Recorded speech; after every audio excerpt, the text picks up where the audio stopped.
আস্তে আস্তে যখন কবর খনন করা হলো, কবর খনন করতে করতে কবর থেকে প্রথম একটা বাঁশ যখন ছড়ানো হলো, মাত্র 40 মিনিট 45 মিনিট থেকে 50 মিনিট পূর্বে যে কবরের মধ্যে লাশ রাখা হলো, দেখা গেল একটা মাত্র বাঁশ ছড়ানোর পরে এই কবর থেকে এমন সুঘ্রাণ বের হইতেছে, যেই সুঘ্রাণের সাথে দুনিয়ার কোনো সুঘ্রাণ মিলে না।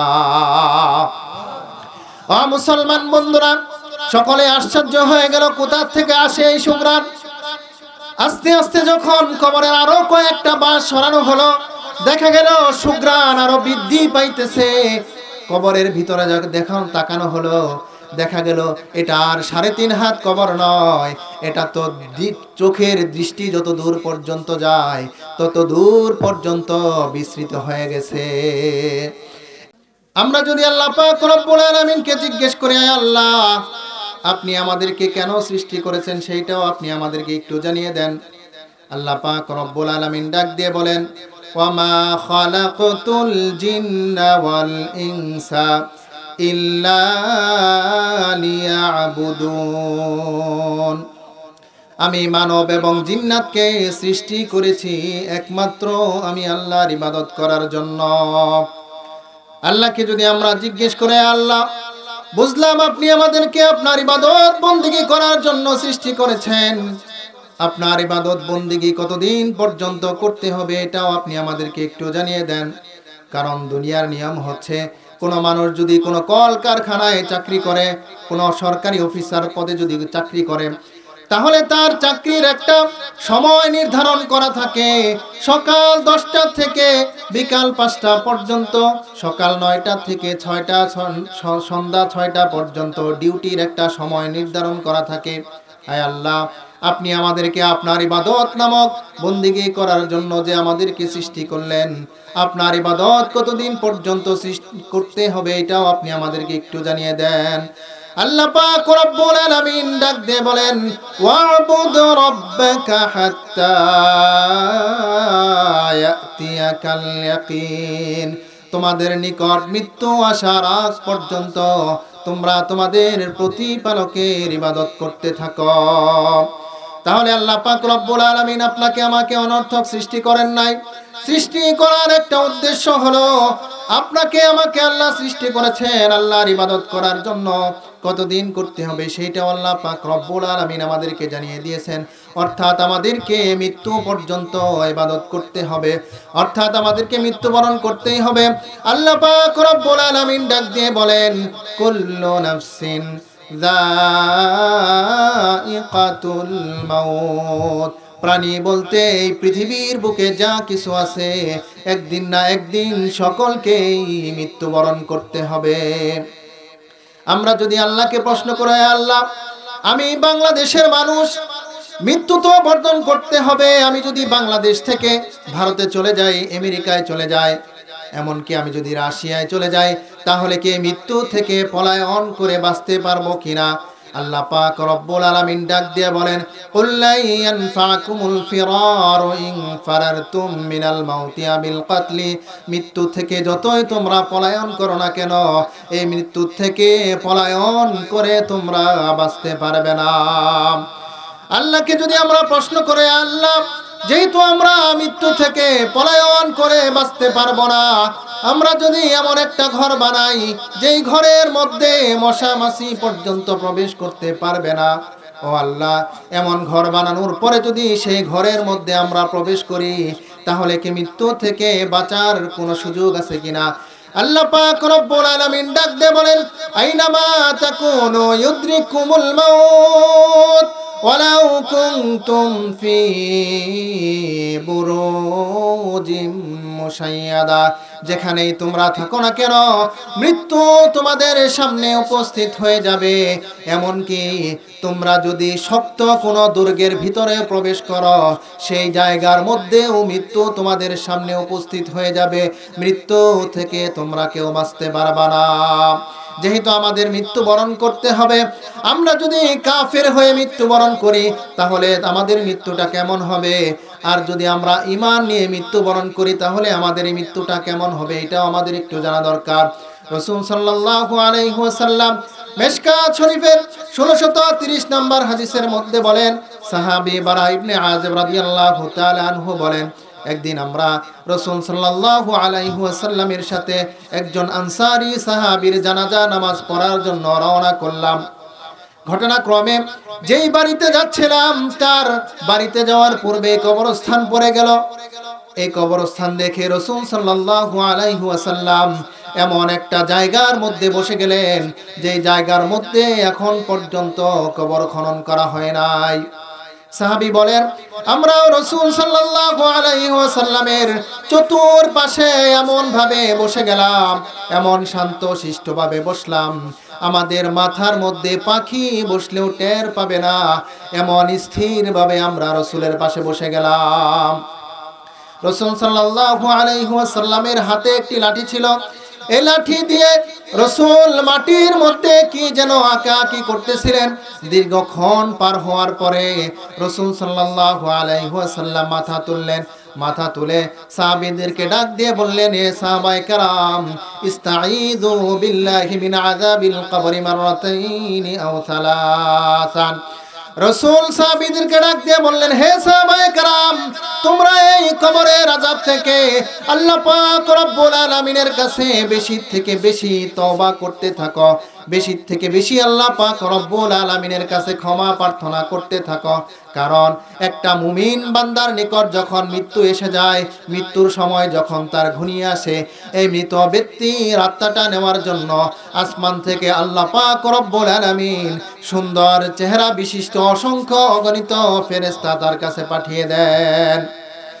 এই ফেরেশতারা এই মুমূর্ষ ব্যক্তির কাছে এসে এই মুমূর্ষ ব্যক্তির দুই চোখের দৃষ্টি সীমানা যত দূর পর্যন্ত যায়, দুইটা সারিবদ্ধ হয়ে এই ফেরেশতারা এই মুমূর্ষ ব্যক্তির সামনে বসে যায়। একটা সময় যখন এই ব্যক্তির মৃত্যুর সময় উপস্থিত হয়ে যায়, মৃত্যুর সময় যখন ঘনিয়ে আসে, তখন এই ফেরেশতা মালাকুল মউত এসে এই বান্দাকে ডাক দেয়, আইয়াতুহান নাফসুল হামিদা উখরুজি ইলা রাব্বিকি রাদিন আনকি গায়রি গাদাবান। হে প্রশংসনীয় আত্মা, হে মুমিন আত্মা, তুমি বের হয়ে আসো তোমার ওই প্রতিপালকের দিকে, যে প্রতিপালক তোমাকে মাফ করে দিয়ে তোমার জন্য জান্নাতের ঘোষণা দিয়ে দিয়েছেন। সাহাবায়ে কেরাম বলেন, হাদিসের মধ্যে এসেছে এই মুমিন বান্দার আত্মা এত সহজে এত সুন্দরভাবে বের করে নেওয়া হয়। একটা জগ থেকে কেউ যদি পানি ঢেলে দেয়, পানির শেষ ফোঁটা পানি যত সহজে বের হয়, এই মুমিন বান্দার আত্মা এর থেকেও সহজে বের হয়ে যায়। মুমিন বান্দা টের পায় না। ও মুসলমান বন্ধুরা, এই আত্মাটা মুমিন বান্দার দেহ থেকে বের করার পরে এই দেহ থেকে এত সুঘ্রাণ বের হইতে থাকে, এই আত্মাটা ছুঁয়ে দেখার জন্য যত ফেরেশতা এই আত্মার এই জান কবজ করার জন্য এসেছিল, প্রত্যেকটা ফেরেশতা এই আত্মাটাকে ছুঁয়ে দেখার জন্য প্রতিযোগিতার মধ্যে লিপ্ত হয়ে যায়। একটা সময় তারা বলে, হে মালাকুল মউত, এই যে আমরা জান্নাত থেকে জান্নাতি পোশাক নিয়ে এসেছি, জান্নাত থেকে জান্নাতের সুগন্ধি আতর নিয়ে এসেছি, আমাদের কাছে আত্মাটা দিয়ে দেন, আমরা জান্নাতি কাপড়ের মধ্যে পেঁচিয়ে জান্নাতি সুগন্ধি লাগিয়ে আসমানের দিকে নিয়ে যাই। এই আত্মাটাকে নিয়ে যখন আসমানের দিকে রওনা করা হয়, আসমানের নিচে যত ফেরেশতা রয়েছে, যত ফেরেশতাদের সামনে দিয়ে এই আত্মাটাকে নিয়ে যাওয়া হয়, হাদিসের মধ্যে এসেছে প্রত্যেকটা ফেরেশতার নাক এই আত্মার থেকে যে সুগন্ধি বের হয়, এই সুগন্ধির মাধ্যমে প্রত্যেকটা ফেরেশতার নাক আল্লাহ সুরভিত করে দেন। সকলে জিজ্ঞেস করতে থাকে, কার আত্মা, কোথা থেকে তোমরা নিয়ে আসলে? দুনিয়ার মধ্যে আমরা তাকে যে সুন্দর নামটা নেই, তারা বলে অমুকের আত্মা অমুক জায়গা থেকে আমরা নিয়ে আসলাম। এক পর্যায়ে যখন প্রথম আসমানের ফেরেশতা প্রথম আসমানের দ্বাররক্ষীর কাছে আসমানের দরজা খুলে দেওয়ার জন্য আবদার করা হয়, সাথে সাথে আসমানের দরজা খুলে দেওয়া হয়। প্রথম আসমান দ্বিতীয় আসমান করতে করতে 7 আসমান পাড়ি দিয়ে যখন আত্মাটাকে আরো উপরে নিয়ে যাওয়া হয়, আল্লাহ পাক রব্বুল আলামিন ডাক দিয়ে বলেন, উকতুবু কিতাবা আবদি ফি ইল্লিয়িন। হে ফেরেশতারা, আমার এই বান্দা দুনিয়ায় থাকাকালীন যেহেতু ঈমান নিয়ে মৃত্যুবরণ করতে পেরেছে, সুতরাং ইল্লিয়িন নামক আমার যে প্রশংসনীয় জায়গাটা সেই 7 আসমানের উপরে রয়েছে, সেই 7 আসমানের উপরে এই বান্দার আমলনামাগুলা তোমরা লিপিবদ্ধ করে দাও। মুসলমান ভাইয়েরা, এই মুমিন বান্দার আমলনামাগুলো সেই ইল্লিয়িনের মধ্যে লিপিবদ্ধ করে দেওয়া হয়। দুনিয়ার মধ্যে আমরা এই লাশটাকে কবরের মধ্যে দাফন করে দেই। কবরের মধ্যে দাফন করে দেওয়ার পরে আল্লাহ পাক রব্বুল আলামিন আবার এই ফেরেশতাদেরকে আদেশ করে, হে ফেরেশতারা, যাও যাও আমার এই বান্দার আত্মাটাকে আবার ওই যে কবরের মধ্যে তার দেহটার মধ্যে ফিরিয়ে দাও। যখন তাকে কবরের মধ্যে রাখা হয়, কবরের মধ্যে রাখার পরে আত্মা আল্লাহ পাক রব্বুল আলামিন ফেরেশতাদের মাধ্যমে কবরের মধ্যে তার আত্মাটা পাঠিয়ে দেয়। ফেরেশতারা এসে এই মানুষটাকে আবার বসায়, বসানোর পরে তাকে প্রশ্ন করতে থাকে, মান রব্বুকা ওয়া মা দীনুকা ওয়া মান নাবিয়ুকা। যেহেতু এই বান্দাটা দুনিয়া থেকে ঈমান নিয়ে মৃত্যুবরণ করতে পেরেছে, যখনই তাকে প্রশ্ন করা হবে মান রব্বুকা, সাথে সাথে সে উত্তর দিবে রব্বি আল্লাহ। আমাদের রব কে? একটু আওয়াজ দিয়ে বলেন না, আমাদের রব কে? যেহেতু ওই ব্যক্তি দুনিয়া থেকে আল্লাহ পাক রব্বুল আলামিনকে চিনে মৃত্যুবরণ করতে পেরেছে, সাথে সাথে ওই বান্দা উত্তর দিয়ে দিবে রব্বি আল্লাহ দীনিয়াল ইসলাম, হাযা নবিয়ুনা মুহাম্মাদুন রাসূলুল্লাহ সাল্লাল্লাহু আলাইহি ওয়াসাল্লাম। সাথে সাথে 3টা প্রশ্নের উত্তর যখন সে দিয়ে দেবে, চতুর্থ নম্বরে ফেরেশতারা তাকে আরেকটা প্রশ্ন করবে। তারা এই বান্দাকে ডাক দিয়ে বলবে, মিন আইনা ওয়াজাদতা হাযা, হে বান্দা, তুমি যে সাথে সাথে এই 3টা প্রশ্নের উত্তর দিয়ে দিলে, তুমি এই প্রশ্নের উত্তরগুলা কিভাবে জানলে? তখন এই বান্দা সাথে সাথে বলবে, ক্বারাতু কিতাবাল্লাহ,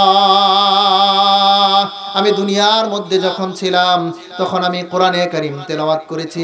কোরআনের সাথে যাদের সম্পর্ক ছিল তাদেরকে আমি মোহাব্বত করেছি।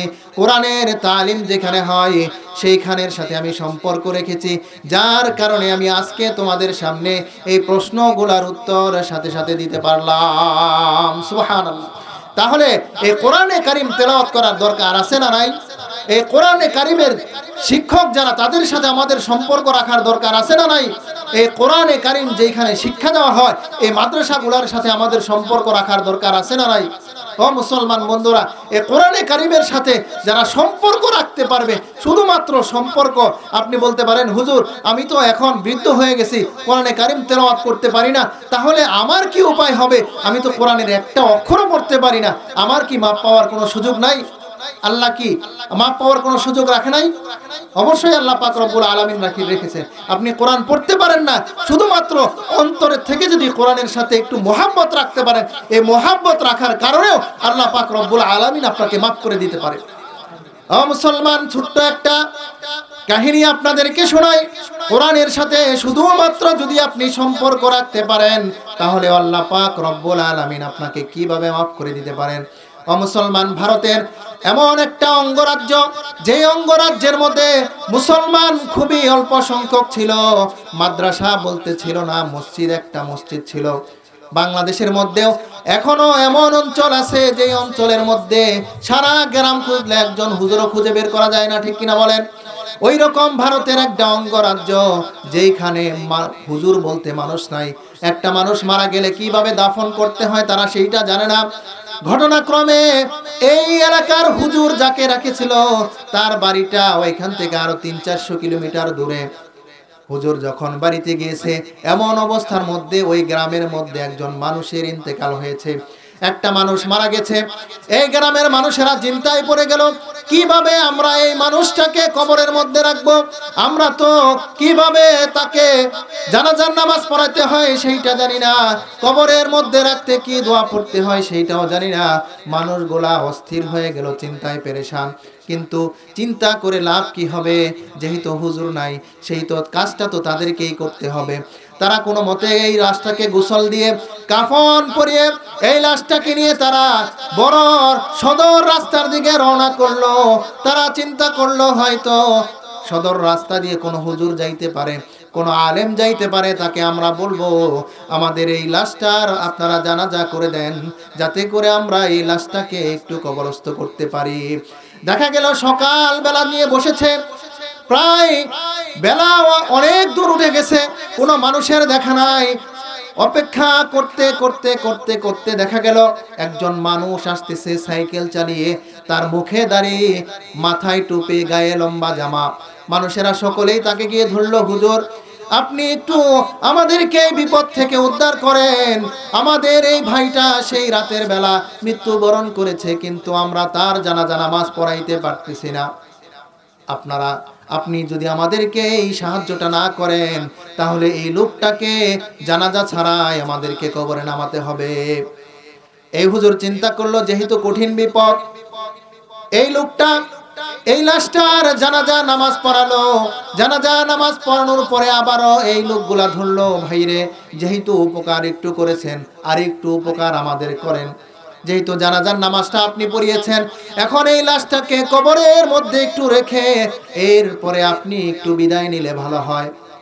এই লোকটা আর কোনো কথা বলতে পারলো না। এই লোকদের সাথে এই লোকটাকে নিয়ে, এই লাশটাকে নিয়ে কবরের মধ্যে দাফন করে গেল। দাফন করার পরে এই লোকটা যখন তার অফিসে চলে গেল, অফিসে যাওয়ার পরে যখন সে কাজের ডেস্কে বসলো, দেখা গেল তার কবরের মধ্যে গুরুত্বপূর্ণ, পকেটের মধ্যে একটা গুরুত্বপূর্ণ কাগজ আর খুঁজে পাচ্ছে না। গুরুত্বপূর্ণ কাগজটা কোথায় হারিয়ে গেল, চিন্তা করতে লাগলো কোথায় পড়তে পারে। চিন্তা করতে করতে বের করে ফেললো, আমি যে ওই লোকটাকে কবরের মধ্যে নামিয়েছিলাম, হয়তোবা আমার এই গুরুত্বপূর্ণ কাগজটা ওই কবরের মধ্যে পড়ে গেছে। যদি আমার এই কাগজটা না আনতে পারি, তাহলে তো আমার চাকরিও থাকবে না, আমার ইনকামও বন্ধ হয়ে যাবে। আবার সে রওনা করলো সে এলাকায়।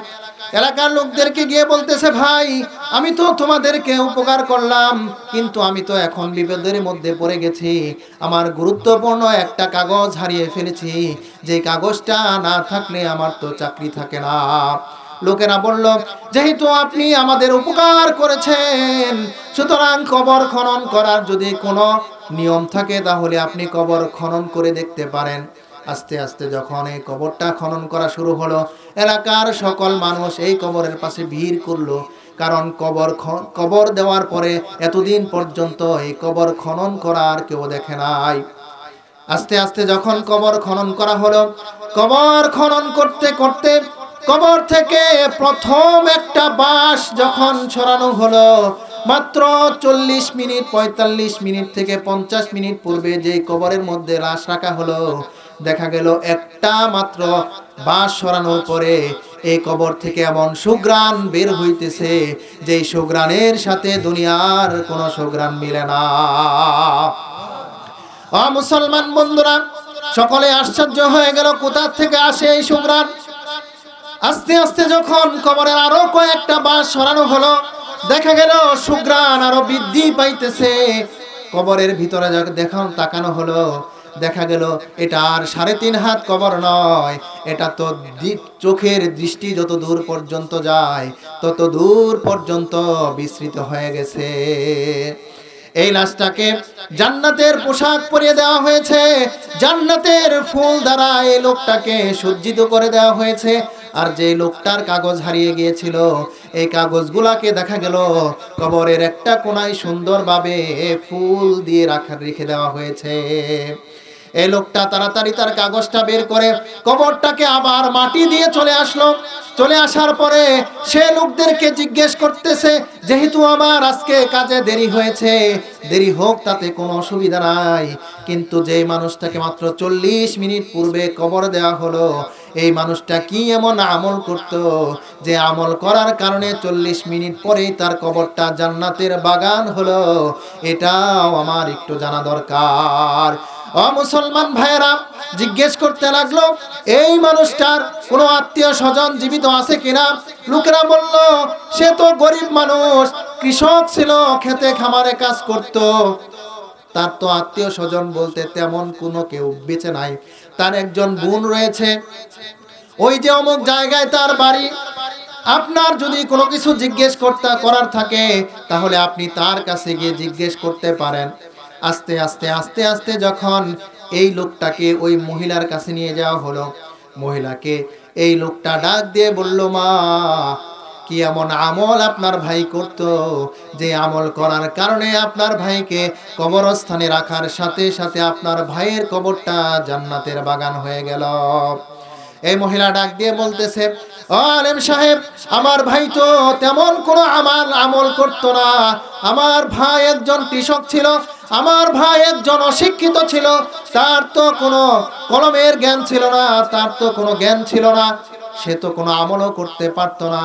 তবে একটা কাজ আমি তাকে করতে দেখেছি, সারাদিন কাজ করত, নামাজের সময় হলে নামাজ হতো, কিন্তু যখন মাগরিবের পরে সে যখন ঘরে আসতো, ওই যে তাকের উপরে একটা বই দেখা যায়, ওইটা বইটা বের করে সে বুকের মধ্যে লাগাতো, মুখের মধ্যে লাগাতো, কপালের মধ্যে লাগাতো, বইটাকে চুমু খেত।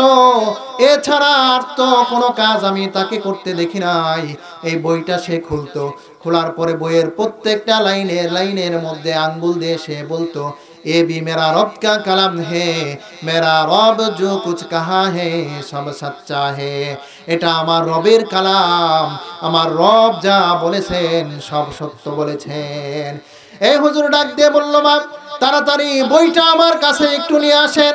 বইটা যখন আনা হলো, কাপড়টা যখন খোলা হলো, দেখা গেল এটা দুনিয়ার আর অন্য কোনো বই নয়, এটা হচ্ছে আল্লাহ পাক রব্বুল আলামিনের পবিত্র কোরআনে মাজিদ। সুবহানাল্লাহ।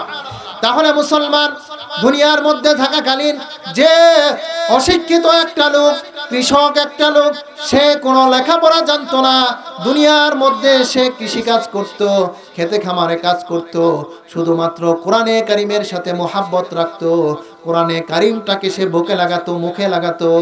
এই কারণে আল্লাহ পাক রব্বুল আলামিন মৃত্যুর সাথে সাথে তার কবরটাকে জান্নাতের বাগান বানিয়ে দিয়েছেন। আমরাও যদি এই কোরআনের সাথে মোহাব্বত রাখতে পারি, যে আল্লাহ তার কবরটাকে জান্নাতের বাগান বানাতে পেরেছে, ওই আল্লাহ কি আমাদের কবরটাকে জান্নাতের বাগান বানাতে পারবে না? পারবে কিনা বলেন? অবশ্যই পারবে। এই জন্য কোরআনের সাথে আমাদের সম্পর্ক রাখতে হবে। মুসলমান বলতেছি না, ওই যে কবরের মধ্যে প্রশ্ন করা হচ্ছে, সে বলতেছে আমি দুনিয়ার মধ্যে থাকাকালীন কোরআনের সাথে সম্পর্ক রাখতাম, যার কারণে আজকে আমি তোমাদের প্রশ্নগুলোর উত্তর সাথে সাথে দিতে পারলাম। আল্লাহ পাক রব্বুল আলামিন ফেরেশতাদেরকে ডাক দিয়ে বলে, হে ফেরেশতারা, আমার এই বান্দা সত্য বলেছে, সুতরাং আর কোনো প্রশ্ন করার দরকার নাই। আমার এই বান্দাটাকে তুমি জান্নাতের বিছানা বিছিয়ে দাও, তার কবরের মধ্যে জান্নাতের বিছানা বিছিয়ে দাও, তাকে জান্নাতের পোশাক পরিয়ে দাও, তার কবর থেকে জান্নাত পর্যন্ত একটা রাস্তা করে দাও। এই বান্দা এই কবরের মধ্যে ঘুমাবে, কিয়ামতের আগে আল্লাহ ছাড়া আর কেউ তাকে জাগ্রত করবে না।